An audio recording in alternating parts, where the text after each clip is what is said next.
70-এর দশকের তেলের সংকট একটি জীবন্ত গল্প। 1973 সালের এক সন্ধ্যা, মধ্যপ্রাচ্যের আকাশে যুদ্ধের ধোঁয়া উঠছে।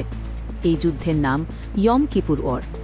কিন্তু যুদ্ধটা শুধু বন্দুক আর ট্যাঙ্কের ছিল না, এটা ধীরে ধীরে পুরো পৃথিবীর অর্থনীতিকে নাড়িয়ে দেওয়ার মতো এক ঝড় হয়ে উঠছিল। গল্পের শুরু এক অদৃশ্য অস্ত্র। মধ্যপ্রাচ্যের তেল উৎপাদনকারী দেশগুলো একসাথে সিদ্ধান্ত নিল। তারা একজোট, ওপেক।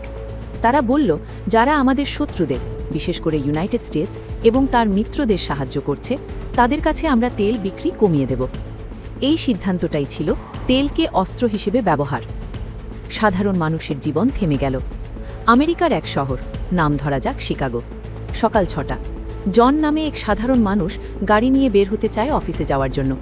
কিন্তু গ্যাস স্টেশনে গিয়ে সে যা দেখে তা সে জীবনে কখনো দেখেনি। লম্বা লাইন, নো গ্যাস লেখা বোর্ড, মানুষজনের রাগ আর হতাশা। গাড়ি চালানো যেন এক বিলাসিতা হয়ে গেল। কারখানার ধোঁয়া বন্ধ হয়ে গেল। তেল শুধু গাড়ির জন্য না, কারখানা, বিদ্যুৎ, সব কিছুর জন্য দরকার। কারখানাগুলো একে একে বন্ধ হতে লাগল। বেকারত্ব বাড়ল।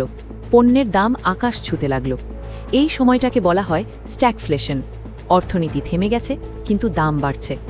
পুরো বিশ্বে ছড়িয়ে পড়ল সংকট। এই সংকট শুধু আমেরিকা বা ইউরোপে না, পুরো বিশ্বে ছড়িয়ে পড়ল। জাপান, ইউরোপ, উন্নয়নশীল দেশগুলো সবাই তেলের উপর নির্ভরশীল ছিল বলে তাই সবাই আঘাত পেল। বাংলাদেশে প্রভাব। তখন সদ্য স্বাধীন বাংলাদেশ, অর্থনীতি তখনও দুর্বল। তেলের দাম বাড়ার কারণে আমদানি খরচ বেড়ে গেল, বিদ্যুৎ উৎপাদন কঠিন হয়ে গেল, মানুষের দৈনন্দিন জীবনেও চাপ পড়ল। একটি ছোট দেশ হলেও এই বৈশ্বিক সংকট তাকে ছাড়েনি। নতুন চিন্তার জন্ম। এই সংকট মানুষকে নতুন করে ভাবতে বাধ্য করল।